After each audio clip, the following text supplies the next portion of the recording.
Hola a todos. En esta oportunidad mostraremos la solución de un ejercicio sobre la ley de Coulomb. Para resolver este problema es necesario determinar las fuerzas que actúan sobre cada una de las esferas. Pero veamos cuál es el problema. El problema dice así. Dos esferitas de masa m están colgadas de sendas cuerdas de longitud L. Cuando las esferas se cargan eléctricamente, cada una con carga más Q, se repelen y se separan a una distancia d. Determinar el valor de la carga más Q de cada esfera. Bien, lo primero que hay que hacer es determinar el diagrama de fuerzas, identificando cuáles son cada una de las fuerzas que actúan sobre una de las masas. La otra es similar, el problema tiene simetría. Bueno, una de esas fuerzas es el peso. La esferita, por el hecho de tener masa, es atraída gravitacionalmente por la Tierra, con una fuerza que es la masa por la aceleración de gravedad. Esta fuerza se conoce como el peso. En forma similar, por el hecho de que la esferita tiene carga eléctrica, interactúa eléctricamente con la otra esferita que también tiene carga. En este caso, como ambas cargas son del mismo signo, se produce una repulsión, se dice repulsión electrostática. Esta fuerza F se denomina también fuerza de Coulomb. Coulomb determinó el modelo para esta fuerza. El modelo dice así: esta fuerza es proporcional al producto de las cargas y es inversamente proporcional a la separación entre las cargas. Esa es la ley de Coulomb. Bien, hay una tercera fuerza, porque de no haberla el problema no estaría en equilibrio, la esferita no estaría en equilibrio, se caería de aquí de alguna forma, ¿no? El peso que la ala hacia abajo y esta que la ala hacia la derecha produciría una trayectoria así. Pues bien, eso no ocurre porque está presente la cuerda. La cuerda ejerce también una fuerza. Esa fuerza se llama la tensión.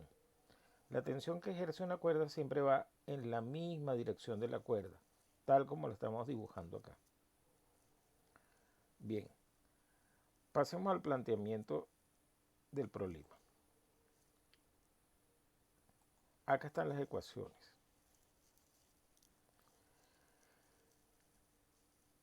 Como habíamos dicho, para que la esferita alcance el equilibrio, tiene que ocurrir que la suma de todas las fuerzas sea nula, sea cero.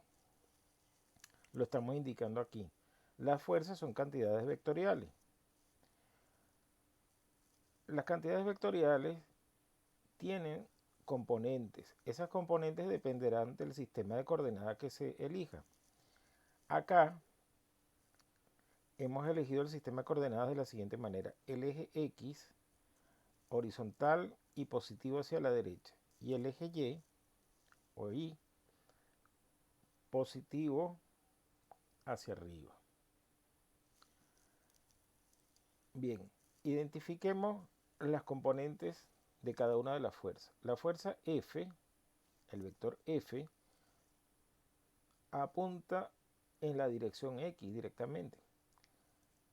Es decir, se trata de una fuerza de magnitud F que apunta en la dirección positiva de las X. La coloco acá. Acá separaremos componentes X y componentes Y. Bien, pasemos a la próxima. La próxima es la tensión.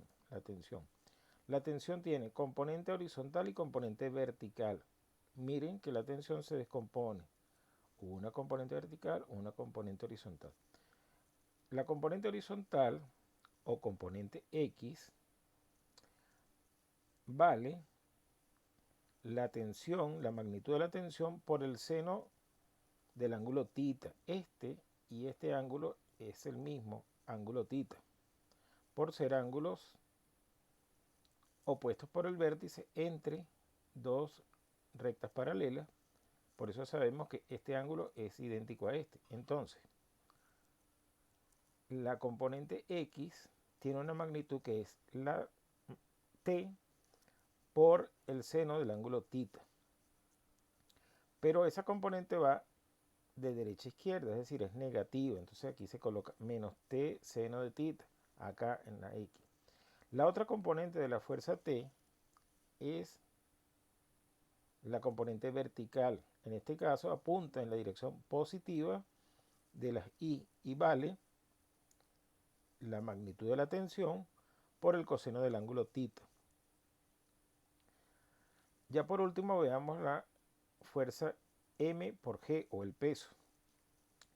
Esa fuerza es totalmente vertical, pero apunta hacia abajo, y hacia abajo significa dirección negativa de las I.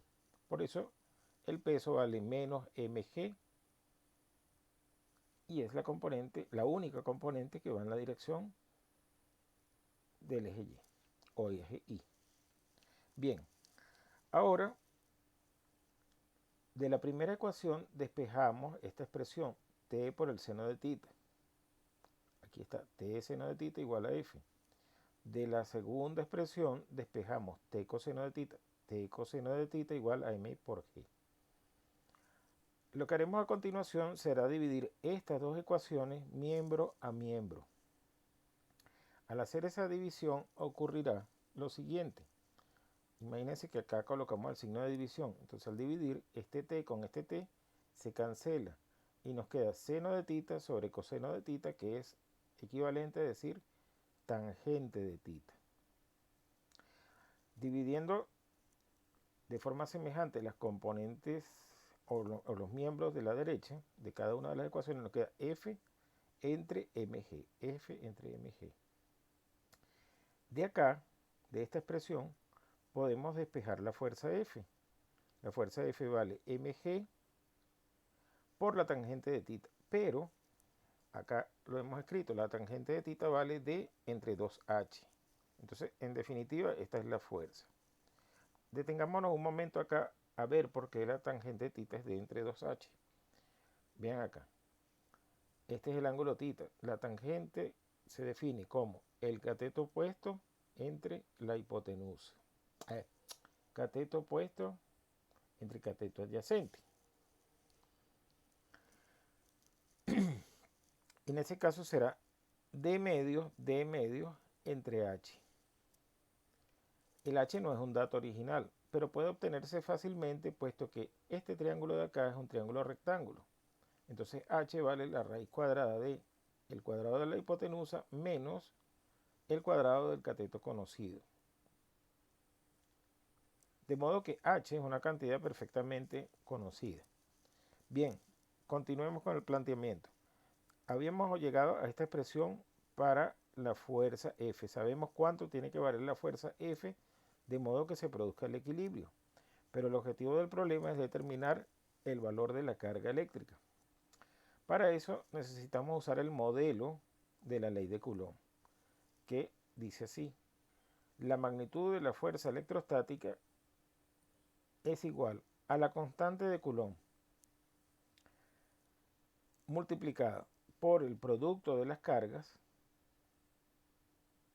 en este caso Q por Q, que da Q cuadrado, dividido entre la separación que hay entre las cargas elevada al cuadrado. Aquí está. Entonces ahora tenemos dos expresiones para la fuerza electrostática. Las igualamos. Y de acá vamos a despejar Q cuadrado. Q cuadrado se puede obtener fácilmente notando que este d cuadrado que está dividiendo en el miembro izquierdo pasa multiplicando al miembro derecho. Entonces queda d por d cuadrado, d cubo. Entonces nos queda mg por d cubo acá en el numerador.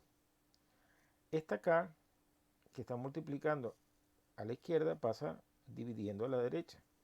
Entonces aquí está 2h por k, 2h por k, q cuadrado.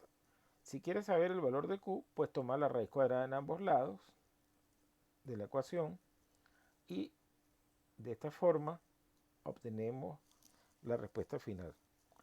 Muchas gracias por escucharme.